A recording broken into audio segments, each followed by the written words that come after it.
Assalamu, good afternoon. Welcome to Pharmacists Live with Abdurrahman Faruqi.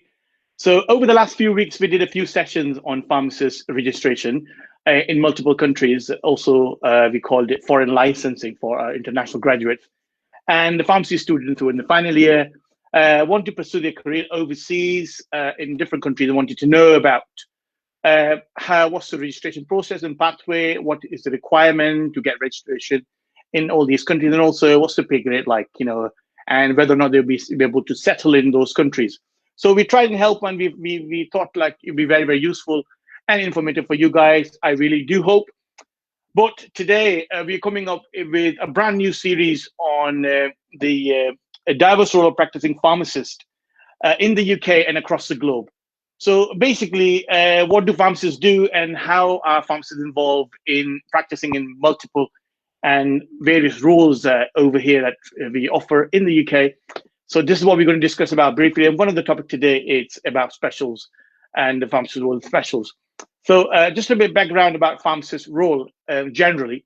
So majority of pharmacists here in the UK works in community pharmacy and are directly involved in patients' healthcare and health-related matters. And some work in secondary care and hospitals in multiple clinical pharmacy specialties, like including independent pharmacist prescribing, acute medicine, surgery, you name it, critical medicine information, education training, palliative care, chemotherapy, cardiology, gastro-respiratory, renal medicine, etc., and also elderly care. Alongside their medical counterparts like doctors, nurses, and paramedical staff. So basically, pharmacists are termed as clinicians because they work as part of the team, and not as specifically in pharmacists in Pakistan referred to as someone who is a supplier of a drug, who is someone we need to contact because we want some medication. So it is obviously part of the job, but obviously in addition to that, a pharmacist's role is very, very diversified in terms of providing clinical services and across different sectors. So we talked about primary care, we talked about secondary care. So community pharmacy is part of the primary care, where pharmacists are involved directly, and also primary care comprises of GP practices. Primary care is also a very developed area where pharmacists work alongside GPs, and obviously sometimes works as an independent pharmacist prescriber and ensure smooth transition of care is taking place between secondary and primary care. In addition to those roles, pharmacists are also involved in other specialist areas, obviously, which are very, very highly specialized areas. For example, mental health is a completely different areas. Obviously, you need to develop yourself in terms of the skills to be able to work in mental health, and training there. You'd have to do a clinical diploma in mental health, and that's a postgraduate qualification after the pharmacist registration here in the UK. In addition to other services like in prison, pharmacists provide services like doctors alongside them. There's a new terminology, there's a new thing that's coming on a global scale, and it's very, very popular these days because of the current IT infrastructure that we are in. It's called digital medicines. The pharmacists are also involved in digital medicines, and part of the prescribing in the hospital. The systems use EPM, and also in GP surgeries called EMIS systems, and other systems are also used. In addition to specialist manufacturing, again, it's a different field. This is where you're going to be, where we're going to talk about this today, and what our specials and our guest today, Mrs. Aisha Adnan, will go through each and everything with you. And also, if you have any question later on, in the second half of our session, you would have the opportunity to ask questions. And other roles, for example, obviously, I can't list them all down, but obviously, whatever is on my head, top of my head, I would say, aseptic, radiopharmacy, nuclear pharmacy, etc., pharmacists will be involved in those as well. So the purpose of this brand new series is to bring awareness about pharmacists' role and involvement in these areas and specialities, and to share our knowledge and experience and practice with overseas pharmacist graduates and all around the world, all those pharmacy students who are pursuing the degree. We don't want them to feel bad about things, that because they see sometimes pharmacists from Pakistan contact us and say, look, all these specialties we talk about, they don't happen in, most of them don't happen in Pakistan. So, it doesn't mean that you have to, put yourself down. Obviously, the future is here, the future is bright. You guys are all talented. The world is changing. Inshallah, very, very soon, all these services of pharmacist practice would soon be launched in Pakistan, and things are improving, inshallah, and looks very, very promising. So hopefully, finger crossed. So, we'd have to look forward to this. So being pharmacist is not just about working in pharmacy, but also there are a lot of roles the pharmacists are involved in. So just before beginning the session officially, so I once again like to thank the Dean Faculty of Pharmacy and the teaching members of Faculty of Pharmacy of Jinnah University, for women, for their kind collaboration, commitment, and support throughout the last series and also this series. And I once again want to thank our guest, Mrs. Aisha Adnan, to volunteer this time and come out on such short notice. And obviously, considering the family commitments, considering the work commitments, all these commitments, to give out some volunteer time for you to you guys to be able to share their experience, expertise. So it's very, very appreciated. And also people who share our videos on the groups, thanks very much for that. And also the background team family that is supporting us, and all our live sessions they've been doing it. You guys haven't met them, obviously. So the big team led by Zafar Kaki, and thank you very much, guys. You're doing a brilliant job. So just a little introduction about our guest today. Mrs. Aisha Adnan is a registered pharmacist and practices pharmacist in the UK and has over a decade experience. She's worked for a number of very, very popular and largest chain community pharmacy groups like such as Boots and Lloyd's, and she's earlier worked for VMed Specials and also Martindale Specials here in the UK, and she'll talk about these things in her session later on. She joins us, and she also worked as an advisor for General Pharmaceutical Council here in the UK. So before any further delay, I'm going to invite our guest for today, Mrs. Aisha Adnan. Assalamu alaikum. Wa alaikum assalam. How are you today? How are you? I'm fine, thank you. Yourself? Alhamdulillah, very, very good. And we welcome you to our show on family. And thanks very much, guys, for watching. And I can see a number of live watchers are coming in.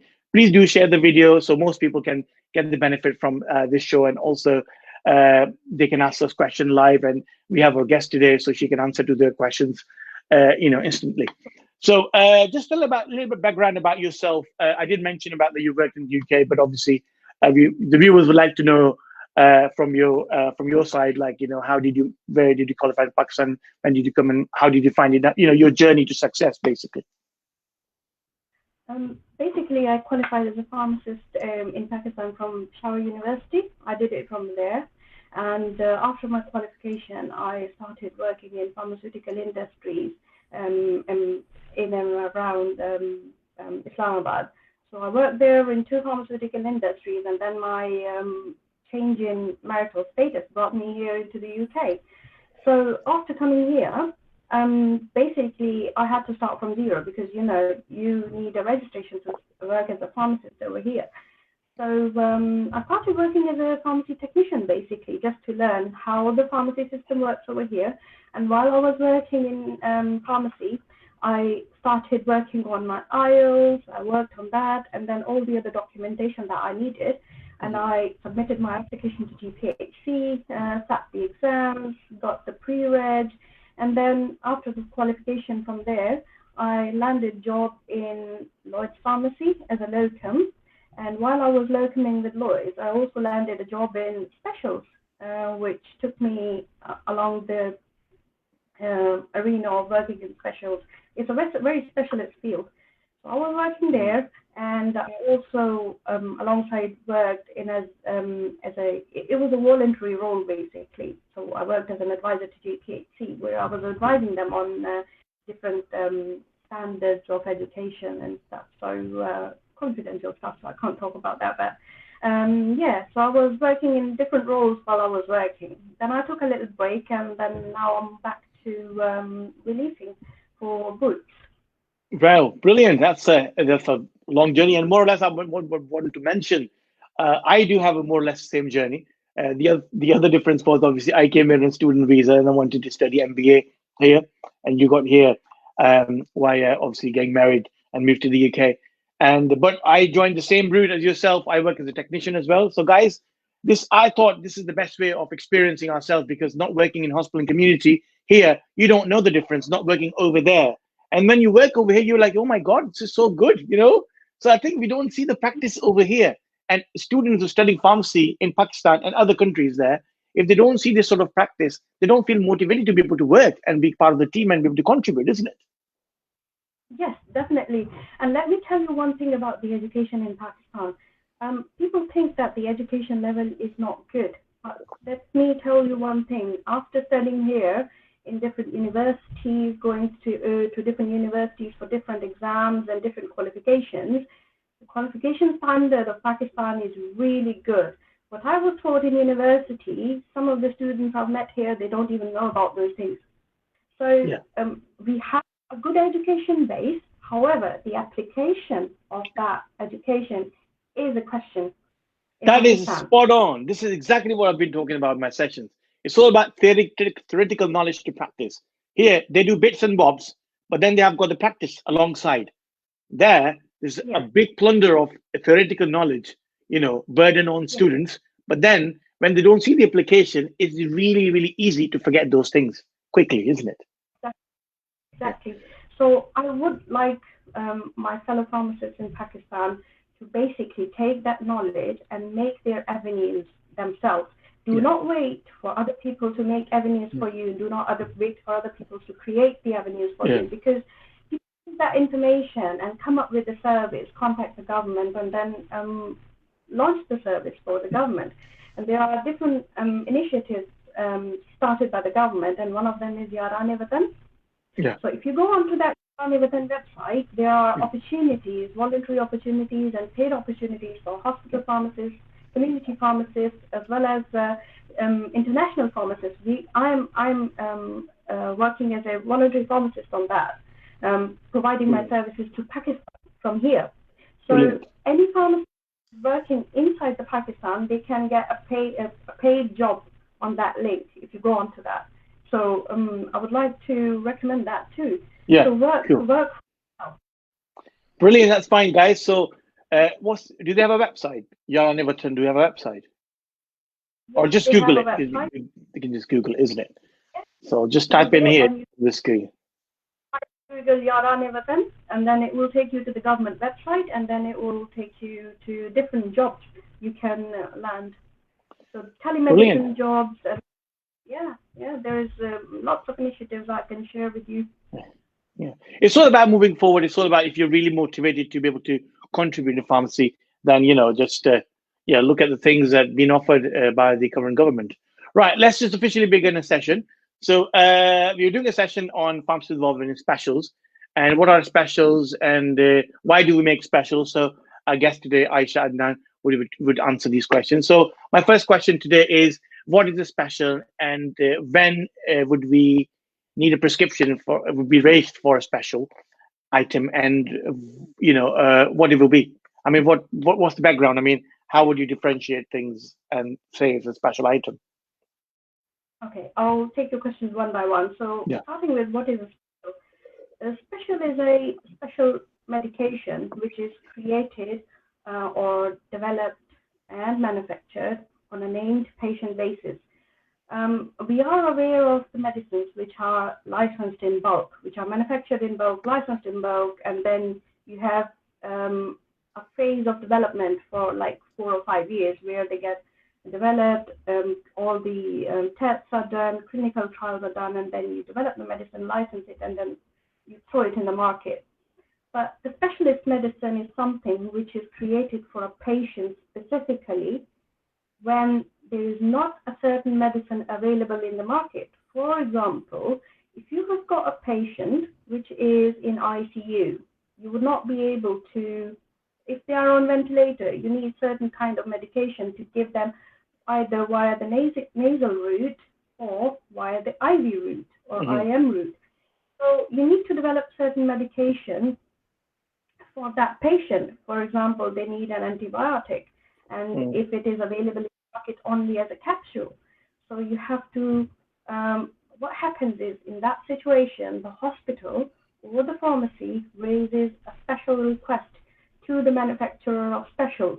Now, the specials manufacturer have got certain, they have like the manufacturing unit facility which they use, but it is specialist. They have different equipment, they have different rules and regulations which are under, you have to work under the global rules that they are, that govern this area.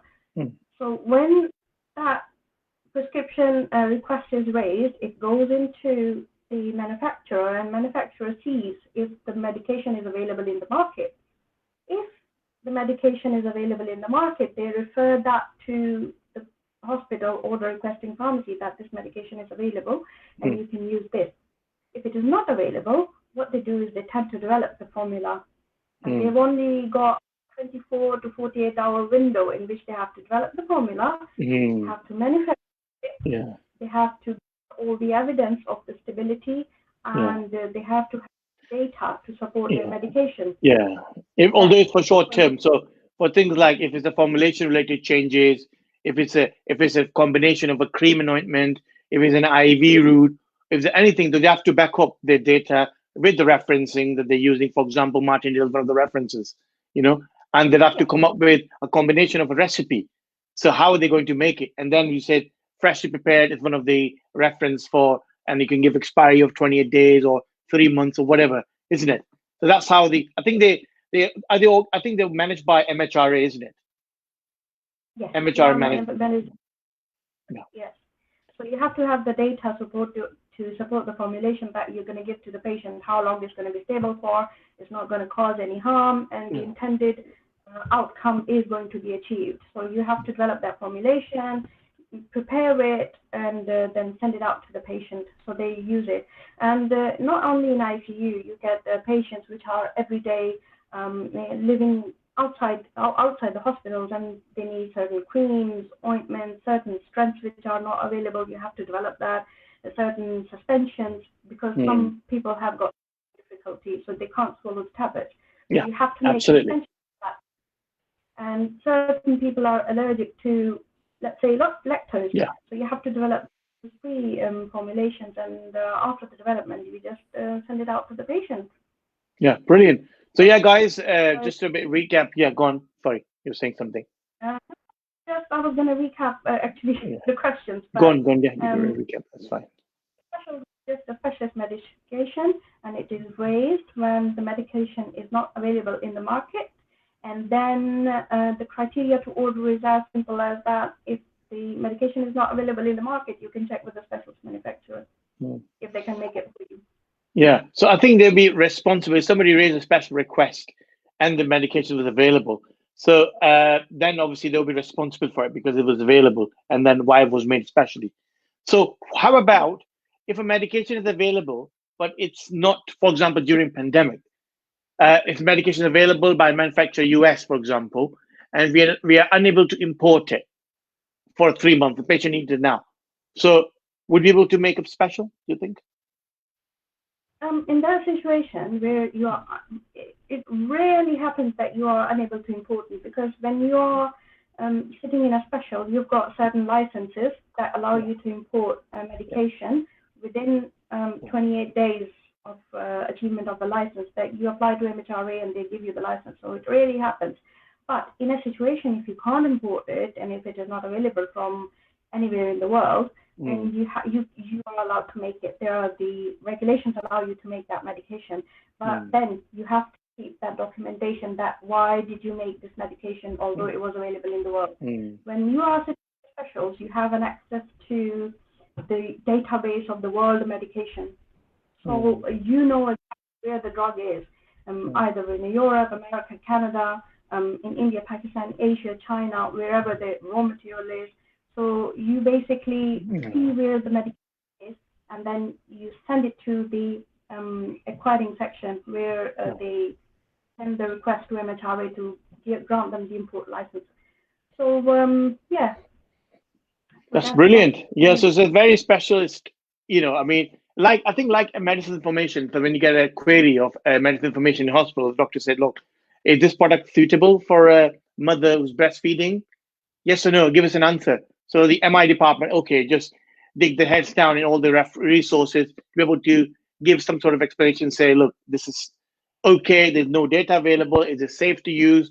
So similar sort of situation comes with you. If you get some sort of query of developing a product, you've got like a very narrow time limit, because specifically being made for patients and designed for patients. So the window is very narrow in terms of developing the product and do it. I think it's a very highly specialized role, and I think it's because some people are different. Some people are finding it sort of a confusion among extemporaneous preparation and specials.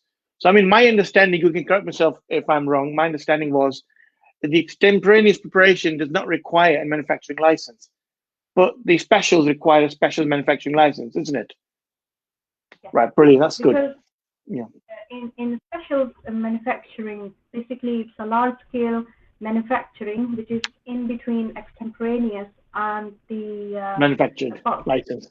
So it's in between that. So you have specials license, you have access to specialist research papers. Sometimes you have to buy the research papers to support what you are doing. So it's a very specialist environment, and very charged environment, because the query comes in. You have to look at it if it is, first of all, if it is clinically appropriate for the patient, and if it's not going to do any harm, because there are certain strengths and certain formulations which are not allowed. For example, let's say I can't put, it's just an example, not specific requirement, but let's say I'm not allowed to put more than 10% glycerol in a suspension. So we have to abide by certain rules even to prepare the manufacturing and prepare the specials. So I have to look at the query. If it is clinically appropriate for the patient, it's not going to cause any harm. It's not going over the strength. For example, if a certain drug can't go over 10% and the doctor is requesting 12%, then I have to say to the doctor that I can only manufacture the 10% strength and we can't go over that. If you want to increase the times of day the patient is going to use that medication, you can do that, but however, the strength can't go over that. So there are certain give and take, even when the prescription comes in and you have to look at it. You have to solve the patient queries, the customer queries from the pharmacies, queries from the hospitals. Sometimes even doctors call in and say, what do you think about this formulation? I want to order. So we tell them if we can do that, or if this is going to be suitable for the patient or not. And you have to start from the basics of manufacturing, basic rules of formulation. So you use them and medicine. Brilliant. I mean, I also had a chance to work on in a company called Pharmacists. That was back in 2007. That's 13 years now. This is where I've got very limited experience. Obviously, you've got loads. But over a few months, we worked on these special labs and we developed formulations like omeprazole suspension. So it came at Lozec, it came at capsules, but there was no suspension available. It was very common to produce those suspensions at request from community pharmacy for patients not able to swallow omeprazole. The very common PPI commonly prescribed, I think, most patients anyway. In addition to a Viagra suspension, so I was wondering why somebody would need a suspension. Because of pediatrics in children, it was given for pulmonary hypertension, and that's why they needed suspension. And so lots of people think, why they've got the tablets available, but if the indication is different, it's very, very limited. So, and then very few pediatric patients need it if they don't have any other choice or any other alternative available. Then obviously a special order comes in addition to a lot of skin preparation. In Pakistan, they do a lot, the chemist a couple of chemists in Karachi, they do a lot of dermatology preparation, including coal tar salicylic acid, in addition to, bentonite ointments and other things, white soparaffin, liquid soparaffin mix and stuff, in different formulations for conditions like psoriasis and stuff. So that's my experience anyway on these, but obviously not very much specialized to what you guys have been doing and developing. So right, let's just move on to our second question, which is what is the criteria and how it's ordered from pharmacy? I think more or less you answered it already. Yeah, but I can also answer it from the pharmacy point of view. Yeah, and understanding what happens is I'm looking at the prescription. If the medicine is available, we have specialist software in which we can put in the prescription, and when we type in the name of the drug, if it is in the database, it will come up. If it doesn't come up, we ring up the suppliers and see if there is something available. If not, we look at the chemist and druggist. There is it's a specialist, a book in which you can find out if the medicine is available in the market anywhere or in the drug tariff. You can see if the drug is available in any shape and form. If you can't find it, you can check in the specials section in drug tariff and see if it is available. And you can look what kind of suppliers are there. You can find it in the BNF, and then I go on to calling a few of them and see which one is going to give me the best formulation, best stability, which is suitable for the patient, which is fulfilling all the requirements, as well as the cost. Because some may be charging me £300, some may be charging me 250. So depending upon all the criteria, cost being the last, I go for the order. Right. So can I just ask you a question? It's for my knowledge as well. Because I don't work regularly in community, I don't order, get involved. I do locums on Saturdays. If you have a special order and you see that two specials manufacturers are providing me this formulation, and one of them is costing £300, the other one's £250. So it's being paid by the NHS. They both have the manufacturing license. So, for example, if you choose a £300 one, what would happen? NHS would still approve, isn't it? So, and this is still approved, but you costed them £50. You have to make cost-effective. Yes, it's also included in there. But first, you have to fulfill all the requirements of the prescription of the patient, because there shouldn't be any harm. But because patient-centered care is our first priority. Yeah, absolutely. So if a £300 formulation has got no lactose, but £250 has got lactose, and that lactose is a problem for a patient, then you prefer it. Yeah. Because although it costs less, but £300 one is the one which is fulfilling the requirement. Yeah, that's brilliant. And also, if the cheaper one's giving you a time frame of delivery of 2 to 3 days, but then the other one, which is 300, giving you next day delivery. So basically, you're compromising patient health, in terms of providing that support. That's brilliant. Right, let's move on to the next question. Thank you very much for that. Brilliantly answered. Criteria. What formulations can you make as specials? And give us some examples. What formulations? Well, we can make anything like capsules, mainly capsules. Tablets we don't do much. We tend to import them if there is a need to be imported. But capsules, suspensions, creams, ointments, different types of. Mainly, these are the main types that we make. The tablets, which are specialist tablets, sometimes you have to import one tablet. So we don't tend to go for one tablet, which is like being used once a month. So the pharmacy is only wanting one tablet, but we tend to import 10 of them so that we can supply them for 10 months. And after 10 months, we go to supply them, like import more. We import more so that we don't cost the company the import charges as well. So we tend to manage everything. When you are sitting there as a quality assurance pharmacist, you have to ensure the quality as well as cost effectiveness. So in formulations, I've made capsules where they wanted some pure paracetamol because the patient was allergic to lactose, so they didn't want the normal tablets which are available in the market. We've also made some statin suspensions where there was difficulty in swallowing, elderly patient, but the cholesterol was a problem, so they wanted that. Doxycycline suspensions, it's not usually available in the market, maybe now. It's unstable in water, so we have to make some water-free formulations, which are water-free actually suspensions. So we have to make that, and let me tell you, the formulations do fail. So you have to try again and find the supporting data as well to go with it. So anything, creams and ointments, anal fishes, some cream for psoriasis, different strengths. You name it. Made it. It was. I think when I was working in at that time, when I was working in Waymade and Martindale, I worked around 5,000 different formulations. Wow, that's good.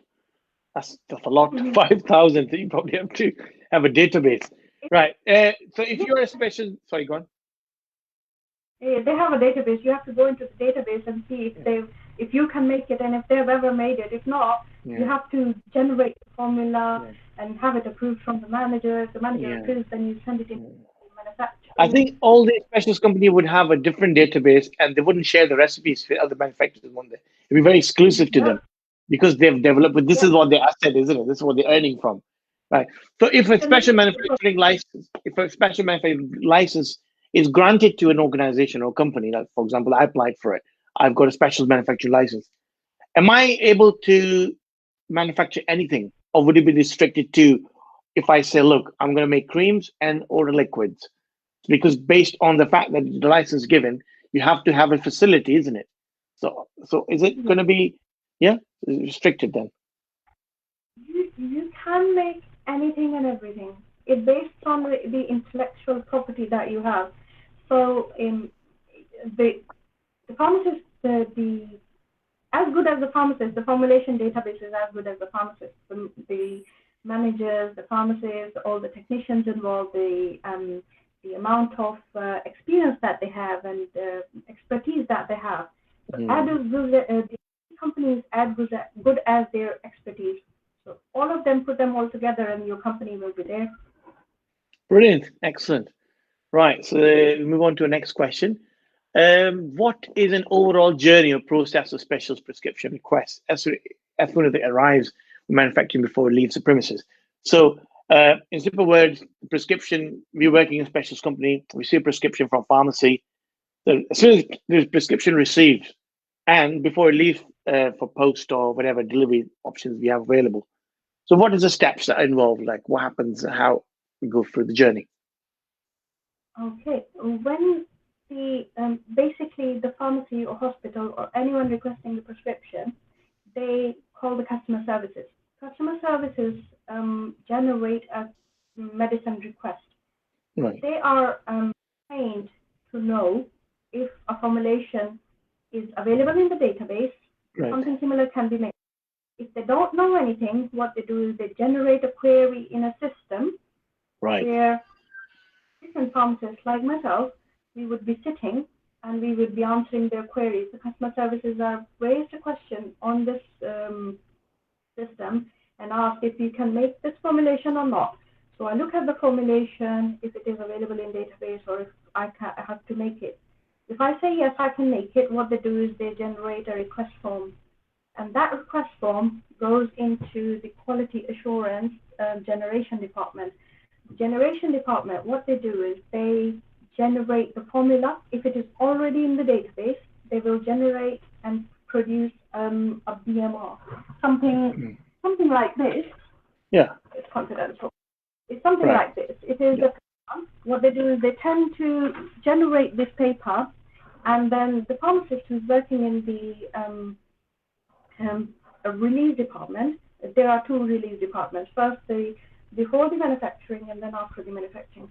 So the quality assurance will first release, what they do is the pharmacist will check the formulation, everything is right, all the formulation, all the calculations are right, the formulation is still valid, they will approve that manufacturing request. And what they do is they tend to put that request of manufacturing into the hatch where the technicians from the inside will take it. It's a specialist environment, so you can't go in all the time. So you have to completely off and on. Gown yourself on top too. You know what you're explaining to me? It actually takes me there 13 years ago. Putting the shoe cover on, putting the hat cap on, like covering yourself, gown and stuff like as you're going to the moon. Right. It's very interesting, and I think I really enjoyed that. Yeah. So I used to put the request into the hatch for the technicians to take. And they take it as it comes. So first come, first serve basis. They will start taking from the top and I keep putting the request at the bottom.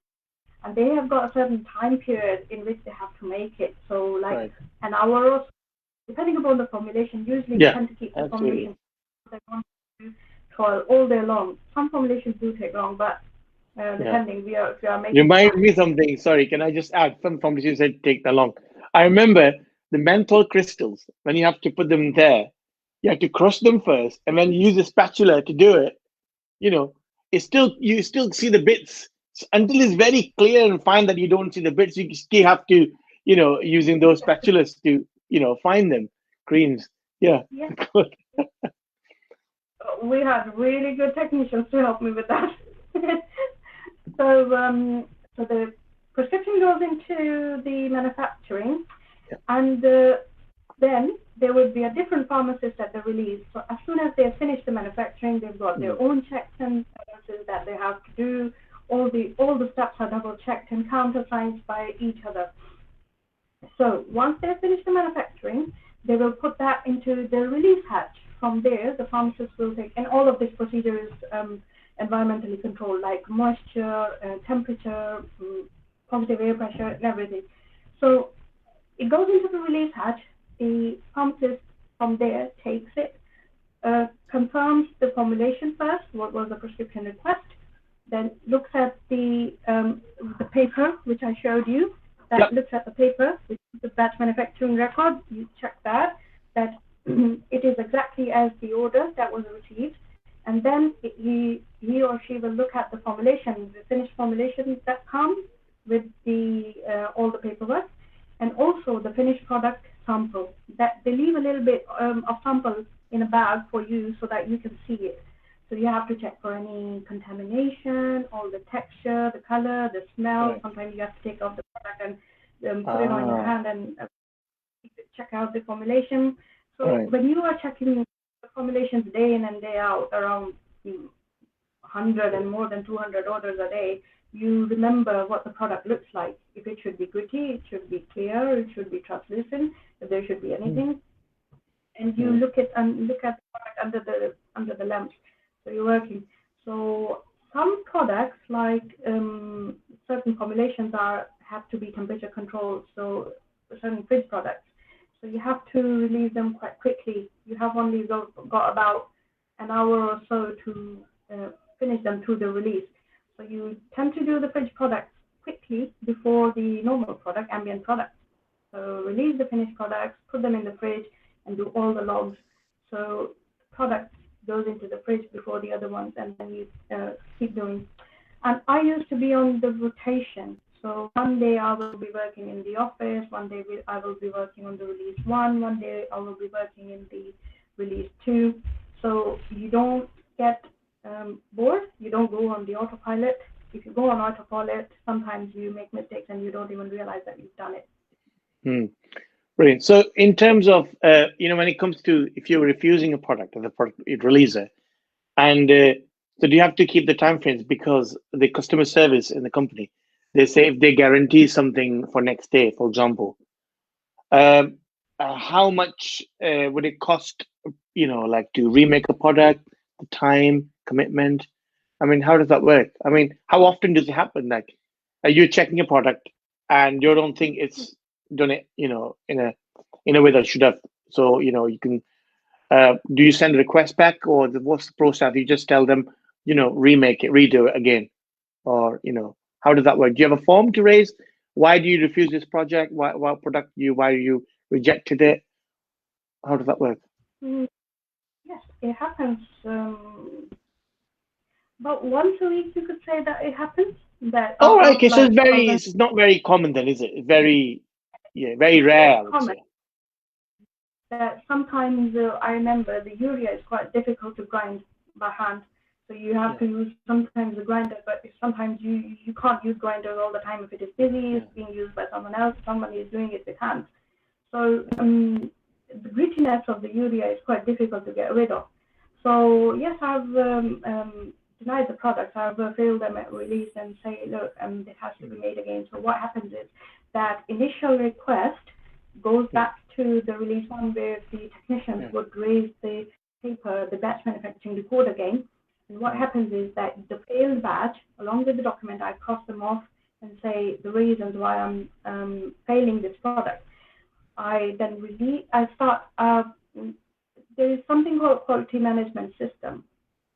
So you raise a CAPA, so corrective and preventive action. These are forms. So you need to put all the information on it. So what happened, what was the product, who manufactured it. It's not to point fingers at someone. It is to help identify the root cause and then analyze it and then rectify the problem. So you rectify the problem, you feed it back to the staff, as well as you send it back to the manager, what recommended actions that need to be taken. And the manager and myself would ensure that the technicians follow those rules so that it doesn't happen again. So that's how we used to, if something fails, unfortunately, there is a time constraint, so you have to ask the staff to stay and start it again. But if the staff has already left, unfortunately, you can't do anything. You have to start at it again in tomorrow morning. Right. Okay. So you have to go back again then. Right. Some of the messages that I'm coming on the screen, it says the volume, they can't hear your volume. So you have a hands-free that you can put on, or maybe come close to the mobile phone. I think they say it's a very in terms of it's like constant interruption there somewhere. I'm sorry. Really sorry. Alhamdulillah. I think it's better now. Is it any better? Is it any Yeah, better? I think I'm hearing you well. So please, whoever's listening, obviously, and finding it hard to hear the sound, can you guys hear Mrs. Aisha Dan? Okay, can you text, please? Information. All right, we'll continue anyway, and they will message if there's any. I think your sound is better. I mean, I can hear you perfect, fine, it's not a problem. Right. The next question we have. Where did you go? Right. You mentioned the overall journey. Right. As a QA specialist pharmacist, you mentioned, what was your job like in terms of, you mentioned halfway already, just a brief overview about what was the thing that you were involved in as specialist company? Involved in product sentencing, two types of product sentencing as a quality assurance pharmacist. First, sentencing is the kind of sentencing where the product is coming in from Europe, America, Canada, Asia, everywhere. So you look at the product documentation and everything, and you have to make sure that the product is genuine, what was ordered, and it's not fake. You have to look at the QC reports, QA report, analysis reports. You have to compare it with BP or any other pharmacopoeias, that it complies with all the rules and regulations of the manufacturing, and then you release it for the European market or UK market. And also, as a quality assurance pharmacist on the release side, as I mentioned earlier on, that you have to do the quality management system where you are working to improve the quality of the products, improving the quality of the manufacturing, as well as reducing any wastages and losses. So working on basically. So all of this is pretty interesting. And also, I used to release the raw material as well for the quality control, as well as once the quality control tests are done, it comes back to you. So you have to release it for the manufacturing.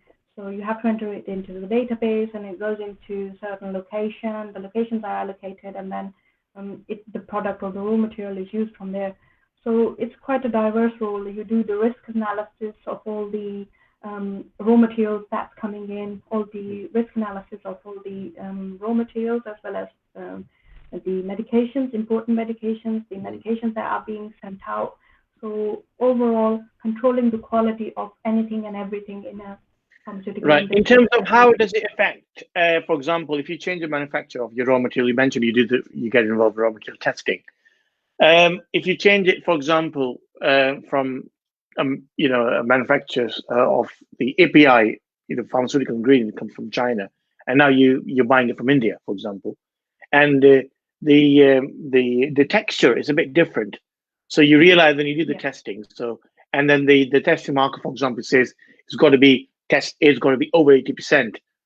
So the Chinese were like, for example, 85, and the Indians come, or vice versa, whichever way. I'm not saying which nation's doing better. So so if there's a difference in percentage, for example, 4 or 5%, so how would you approach this? Because how would it interfere with the final product, obviously? Because if it's a color related, if it's a smoothness in texture, or if it's a fine powder or something is not fine, so would you approve it, or would you consider these, or would you run a trial product first to see how the finished product will look like at the end, or how would you approach this? Okay, there are different things that you can do, and you communicate to your customers, like pharmacies or doctors or hospitals. First thing is that we have our own criteria as well, that our raw material that's coming in from supplier A, B, or C, wherever it is coming from, it has to have certain level of moisture between, for example, say 10 to 20%. Is just an example. So it has to have certain. If the moisture level is between that range, then we approve the product for the testing by the QC. So like that, all the criteria are listed. The physical properties, the chemical properties are listed. So the product safety data sheets come in with the raw material. So once the product is falling within our range criteria that we have set, we want the raw material between this range. If it falls between that range, we send it to the QC. Now, what happens is, even after the testing and all that, the product or the raw material fails because of the formulation that is set. Because the previous API X was working in a certain way with the formulation, but although the product B is the raw material B is work still within our range, but it is not going the way, it is not sitting well with the formulation that we have already. So we tend to take that raw material out of our database and then order the raw material which we initially used again, or look for a better raw material.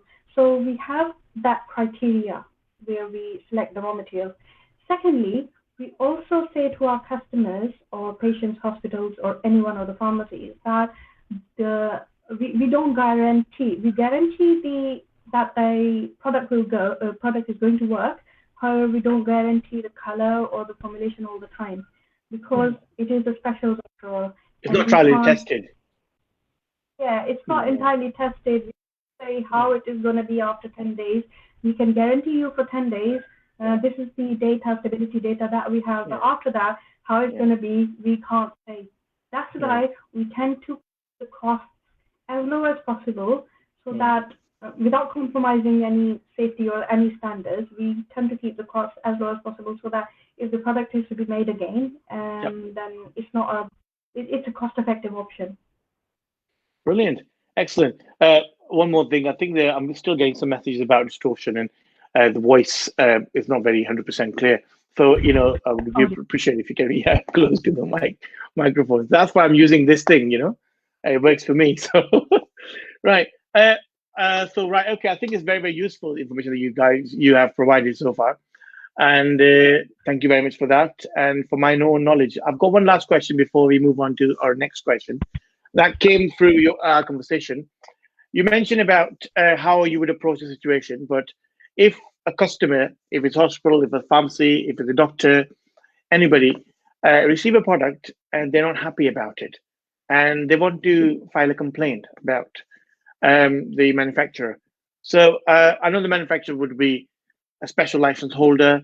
So who would be the end responsible person? Because pharmacists have registration number to look after, and then manufacturer would be the pharmacist as well. But then again, he's not directly involved in manufacturing. So other individual, for example, QA pharmacist is also a pharmacist registered, a product release is also a pharmacist. So who would get in trouble if the product released? Will it be the pharmacist who is releasing the product? Will it be the QA pharmacist who approved it? The quality is fine. So who is going to be the end person, if things goes wrong? If anything goes wrong, basically the complaint is received and it is properly logged. And the reasons and causes, because the batch manufacturing code is there, all the trail of the product is there, from where the query or the order was raised up until the release. So all the documentation is there. So all the documentation is pulled out from the archive and looked at what, depending upon the kind of complaint, then it is tried best to locate the cause of the problem. For example, there was, I've come across one error where the consistency of the cream wasn't to the requirement of the customer or the patient. They found it too gritty. So then when we pulled out all the data, we realized that the product or the raw material, the active ingredient wasn't grounded, or it wasn't pulverized to the consistency that was required. So we raised it, and then we trained the staff again, made them read the the steps again and made sure that we added the particle size for that particular formulation, that you have to grind it to this level so that it doesn't become gritty. So it's basically a learning experience as well for us when you are receiving a complaint, because you can't point fingers at anyone. There is no like, why did you do this? It's just that you tend to realize the problem, you remake the product for the patient at the same cost without costing them anything apart from the delivery. You tend to charge delivery, and then you just send the product to the patient again with the apology letter, because it happens. There's nothing. Yeah, there's nothing you can do about it, really. Yeah, brilliant. Right, so that takes us to. Sorry. You were saying something. There's no finger. Yeah, there's no finger pointing. Yeah, brilliant. So it takes us to our last question. No, actually, not last question. I've got two more. Time's running out. 50 minutes already. I didn't realize. Like, ooh, time is flown. So, how do you see its overall scope in future in the UK and overseas? Like, because there are a lot of a lot of specials manufacturing companies. So, do you think the market is still growing? And how do you see it in Pakistan? Do you think that there's a requirement for Pakistan to be able to have these sort of manufacturers who can, do this sort of work over there? The scope of the specials is very, very big, because every patient, every customer, every disease is different. Yeah. So you change every day. So you can't say that this is the requirement, that this product is going to be in a solution form, and then everyone is going to have the solution form. No, not everyone is able to swallow it. There are certain problems, diseases. There are new diseases every day. There are new drugs every day approved. So there will always be a place of specials in the market, because with every day that passes, there is something different to tackle. About the scope of specials in Pakistan, I think as it applies over here, the same applies over there. The environment is different, the patient demography is different, so requirements according to that, there is a place for the specials in Pakistan. You can, and I think pharmacists must take this initiative to introduce this concept into Pakistan. Yeah. It is quite developed over there, but not so much in Pakistan. They should do that. They should do that. Guys, take a note. You should do that. Excellent. Right. So what is that you really like about this role? It's very charged and, intellectually challenging environment. Yes, agree. I couldn't agree more. Because you have to come up with a formulation with dispensing. You're clinically checking the medication, the diseases, this and that. You check everything, and then you bring it to patient with the consultation, provided the safety netting, and that's it. But with the specials, you are constantly looking at the materials and things and formulations, and trying to look at the products and trying to improve the processes. So every day is a new day with these specials. It's very challenging. So you don't know what's coming next when you go to work. You're like, okay, there you go.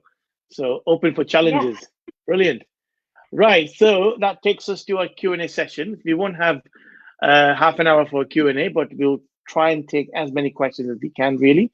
And we'll try and wrap up the session, because it's nearly an hour already.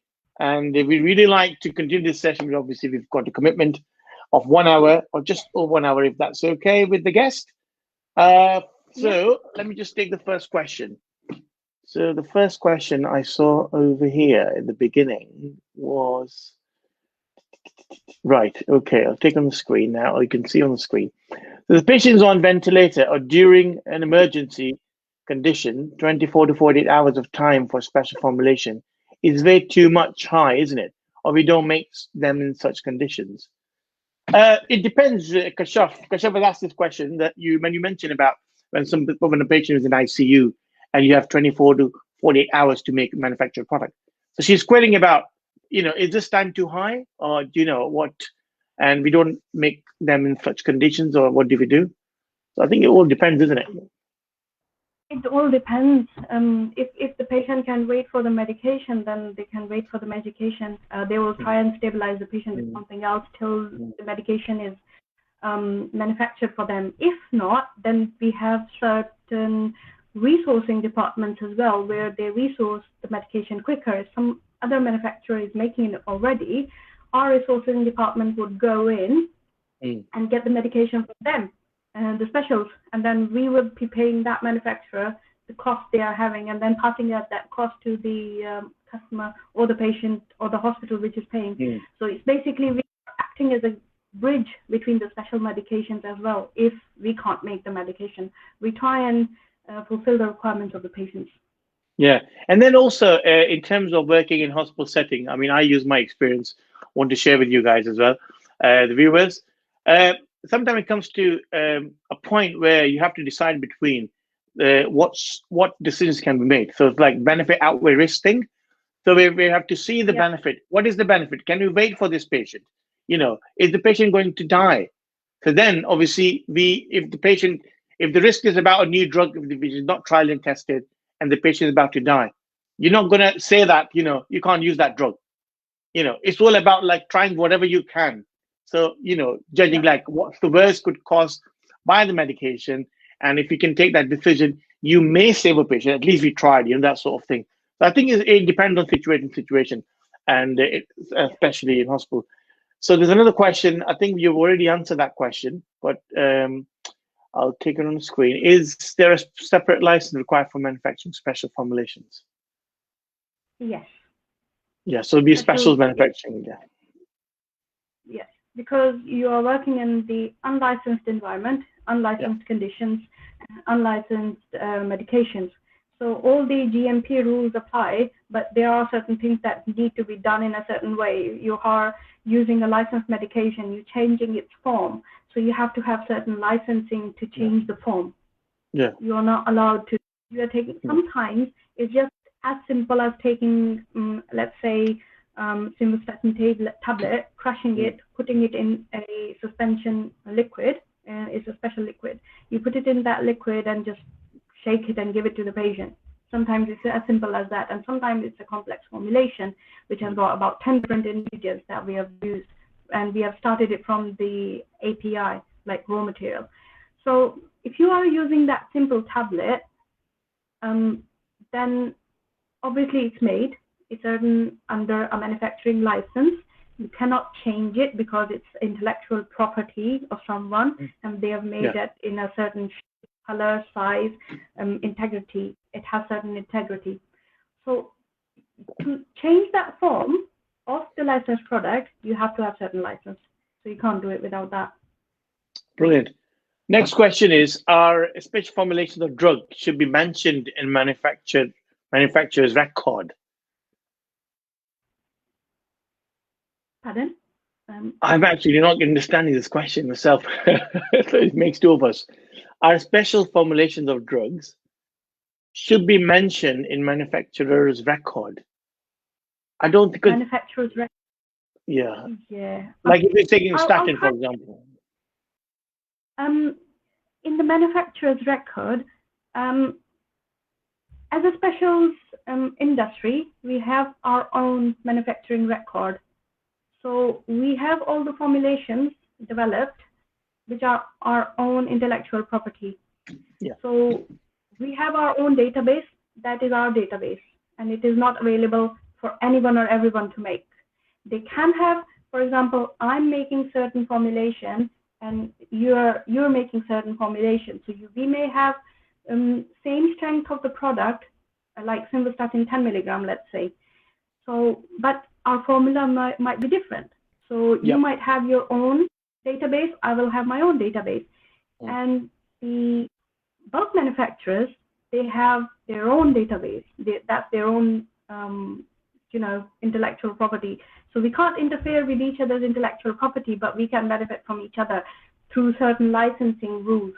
And also, any manufacturer, bulk manufacturer, specials manufacturer, extemporaneous, they should keep and track a record of what they're manufacturing and how they're manufacturing. So that record stays there with you for 5 or 10 years, depending upon the regulations and requirements. Right. So it's product to product specific. And also you have to also study the product from the manufacturer that you're using If you're using a statin with a specific brand like Lipitor, for example, I think you would take some data from Lipitor manufacturer as well as if it's a generic statin manufacturer, isn't it?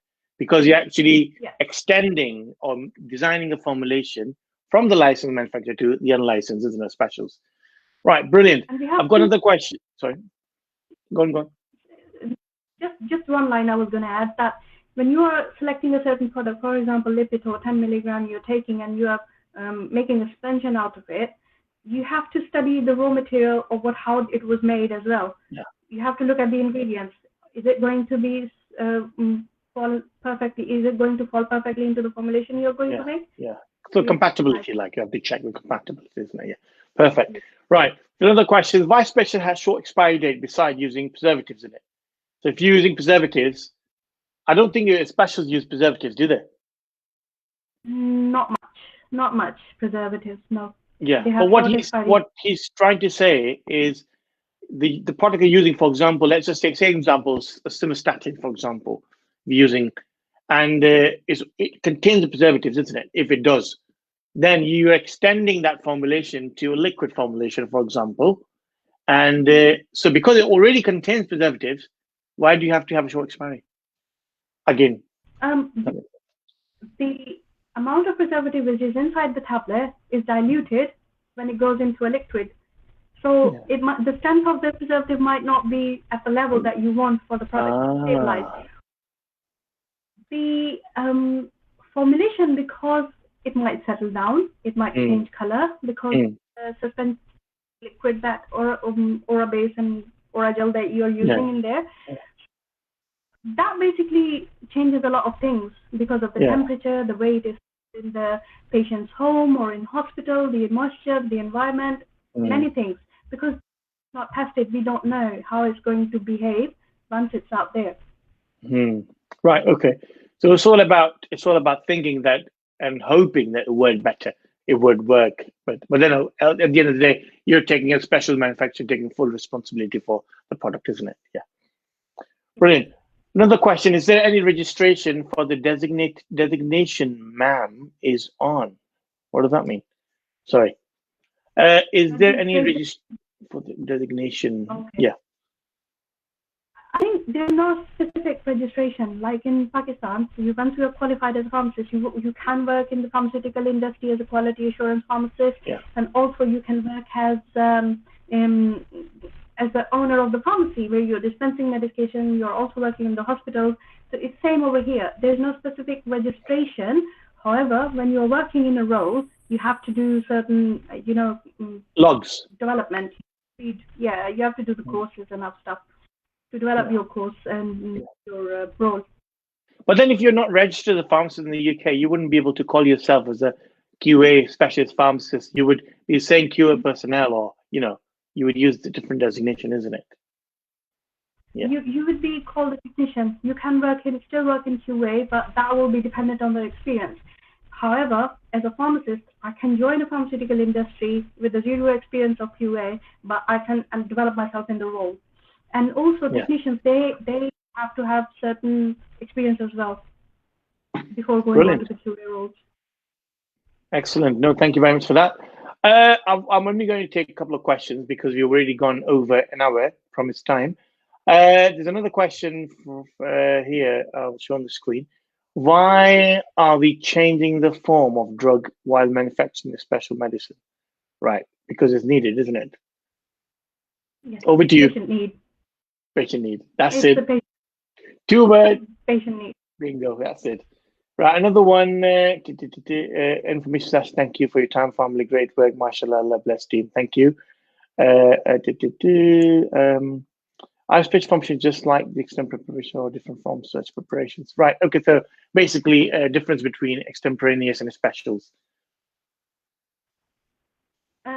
Difference between extemporaneous can be prepared on a small scale in a pharmacy, as well as for the specials. It is a regulated entity which is used by pharmaceutical industries. So it's a separate wing of special that is working under the rules and regulations under the GMP. So extemporaneous is not GMP regulated. you can make anything and everything under it. Right. Okay. I think that's it for a Q&A session. Thank you guys for watching and asking questions and comments, appreciation, likes, and constantly over 100 live watches. So that's really good. And thank you very much, Jinnah University for Women, and all those family followers who joined the session. So we would like to finish a session on a note. I've started this initiative of asking the guests to leave a message for our viewers, the followers, pharmacy students, pharmacists. It's like your take-home message. So what would it be after today's session? You have wealth of knowledge, believe in yourself, and pave your way forward. That's a very deep and a very short message. No, thank you very much for coming live today and joining us on Family and supporting the students and the pharmacy graduate and all the pharmacy professionals across the globe. Because apparently with you guys' support over the year, obviously last year, we've officially started doing these sessions, live sessions, 2020. So once again, I forgot to mention this. We're in 2021, so Happy New Year, everyone. And I think on that note, we would like to finish in today's session. So once again, thank you very much from my side, Abdurrahman Faruqi, and thank you very much from Aisha Adnan as well. And thank you, Aisha, for your time and commitment today. And thank you guys for watching. And just before we finish, so the next Sunday session will be on pharmacy services in prison. So it would be done by a pharmacist who doesn't like to be recognized or want to give his name due to obvious reasons. So we will keep his name anonymous. He will be here, but not on video. And he will ask you a question. He will explain that how pharmacists are involved in providing pharmacy services in prison. So stay tuned next week, same time, and we'll catch up with you with a prison pharmacist. And thanks very much again. Thank you. Allah Hafiz. Goodbye. Thank you.